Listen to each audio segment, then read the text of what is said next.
YouTuber Vaishnavi హత్య కేసులో అయితే షాకింగ్ విషయాలు అయితే వెలుగులోకి వస్తున్నాయి.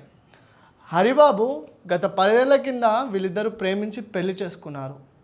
సో ప్రేమించి పెళ్లి చేసుకున్న తన భార్యనే హరిబాబు చంపడానికి గల కారణాలు ఏమై ఉండొచ్చు? హరిబాబు వల్ల తల్లిదండ్రుల ఒత్తిడి ఉండొచ్చా, లేకపోతే అదనపు కట్నం కోసం అతను తన భార్యని చంపేసి ఉండొచ్చా? సో ఈరోజు ఉదయం అంటే 10 గంటల సమయంలో హరిబాబుని అయితే పోలీసులు అరెస్ట్ చేశారు. జగిత్యాల జిల్లాలోని కోరుట్ల మండలం మాదాపూర్ గ్రామానికి చెందిన ఈ వైష్ణవి ఒక యూట్యూబర్. సో ఈమెకు ఒక స్పెషల్ టీం అనేది ఉంది.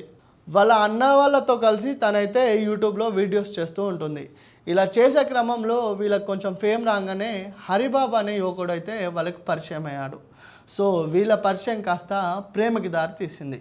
సో 19 సంవత్సరాలు ఉన్న ఈ యూట్యూబర్ వైష్ణవి అయితే హరిబాబుని ప్రేమించసాగింది. సో హరిబాబు వాళ్ళ కుటుంబం అయితే వీరి ప్రేమను అంగీకరించలేదు. కాకపోతే వైష్ణవ్ వాళ్ళ ఫ్యామిలీస్ అయితే తిను కూడా ప్రేమించింది, ఒక కూతురే కదా మనకుంది, సో ప్రేమించి వివాహం చేసుకుంటా అంటుంది. కాబట్టి వైష్ణవ్ వాళ్ళ ఫ్యామిలీ అయితే తన ఇంట్లో ఒప్పించి మరి హరిబాబుని అయితే వివాహం చేసుకుంది. సో హరిబాబు వాళ్ళ ఫ్యామిలీ అయితే ఈ వివాహాన్ని వాళ్ళు అంగీకరించలేదు. వైష్ణవిని అయితే పెళ్లి చేసుకోవద్దు, ఒకవేళ చేసుకుంటే మేము నిన్ను వైష్ణవిని ఇద్దరిని చంపేస్తామని అప్పట్లో వాళ్ళు బెదిరించారంట. సో ఈ విధంగా 10 నెలల క్రితం వీళ్ళ వివాహం అయితే జరిగింది. సో వైష్ణవ్ వాళ్ళ పెద్దల సమక్షంలో అయితే వాళ్ళు వివాహం చేశారు. హరిబాబుకి వైష్ణవికి వాళ్ళు ఉంటున్న నివాసం దగ్గరలోనే ఒక రూమ్ కేటాయించారు. అక్కడ ఉండి మీ జీవితాన్ని మీరు కొనసాగించండి, ఏదైనా అవసరం ఉంటే మా దగ్గర రండి అని వైష్ణవ్ వాళ్ళ ఫ్యామిలీ అయితే వారికి చెప్పింది. సో గవర్నమెంట్ హాస్పిటల్లో జాబ్ చేస్తున్న హరిబాబు ఆ జాబ్ని మానేసి వైష్ణవితోటే ఉంటూ తను కూడా యూట్యూబ్లో కొంచెం రాణించాలని అనుకున్నాడు. సో వీళ్ళిద్దరు కలిసి కొన్ని వీడియోలు కూడా చేశారు. హరిబాబుకి వాళ్ళకు ఒక షాప్ పెట్టించారు వైష్ణవ్ వాళ్ళ ఫ్యామిలీ. సో 10 ఏళ్ల క్రితం వీళ్ళు ప్రేమించి వివాహం చేసుకున్న తర్వాత వీళ్ళ జీవితం అయితే హ్యాపీగానే కొనసాగింది. ఒకరోజు హరిబాబు తన వైఫ్ని అంటే వైష్ణవిని తీసుకొని హరిబాబు వాళ్ళ తల్లిదండ్రుల ఇంటి వద్దకు వెళ్ళారు. సో గుమ్మం బయట ఉన్న వీరిని చూసి హరిబాబు తల్లి కోపంతో వారి కళ్ళలో కారం కొట్టి పంపించిందంట. సో ఈ విషయాన్ని వైష్ణవి వాళ్ళ తల్లి వెల్లడించింది. సో యూట్యూబర్ వైష్ణవి తల్లిదండ్రులు అయితే పోలీసులకు ఈ విధంగా చెప్పారు. వరకట్నం కోసం కొన్నేళ్లుగా వీరి మధ్య గొడవలు జరుగుతున్నాయని పోలీసులకు చెప్పారు. సో అంటే సోమవారం రాత్రి హరిబాబు వైష్ణవి ఉంటున్న వారి రూమ్లో నుండి ఒక గట్టి శబ్దం అయితే వైష్ణవి వాళ్ళ తల్లిదండ్రులకు వినబడింది. సో ఆ శబ్దాన్ని విని ఆ రూమ్కి వెళ్ళి చూడగా అల్లుడు కోడలు ఇద్దరు నిద్రపోతూ ఉన్నారని, సో అలా నిర్ధారించుకొని తెల్లారి వెళ్ళి చూసేసరికి రక్తపు మడుగులో అయితే వైష్ణవి మరణించింది.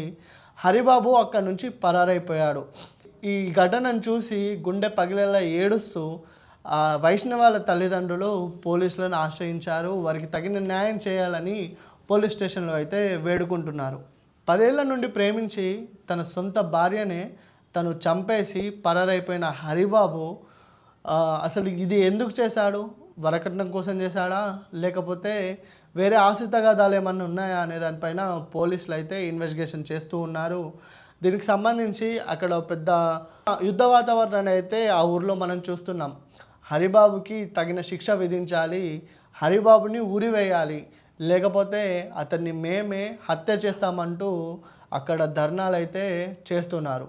ప్రేమించి పెళ్లి చేసుకొని 1 సంవత్సరం గడవక ముందుకే తన సొంత భార్యని అతను చంపేశాడు. సో దీంతోపాటు బాధ కలిగించే విషయం ఏంటంటే వైష్ణవి 5 నెలల గర్భిణి. సో గర్భిణి అని చూడకుండా తన గొంతు నుమిలి కత్తితో పొడిచి అతి కిరాతంగా హరిబాబు అయితే తనని చంపాడు. వైష్ణవిని చంపడానికి గల కారణాలపై పోలీసులు అయితే ఆరా తీస్తున్నాడు. తల్లిదండ్రులు చేసిన ఒత్తిడా, లేకపోతే కట్నం కోసమా, ఇంకా ఏమైనా కారణాలు ఉన్నాయా? అసలు వైష్ణవిని చంపడానికి అంత ధైర్యం అతనికి ఎలా వచ్చింది? ప్రేమించి పెళ్లి చేసుకున్నాడు, అట్లీస్ట్